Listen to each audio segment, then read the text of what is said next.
Мейрам кезінде бәрі босаңси бастайды, сондықтан бізге барынша сақ болу керек. Ақымақтық жасамаңдар жігіттер.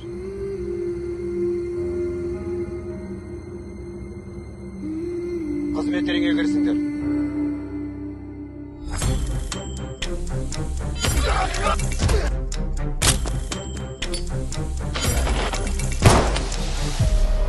Твою мать. Лаңкестік болады.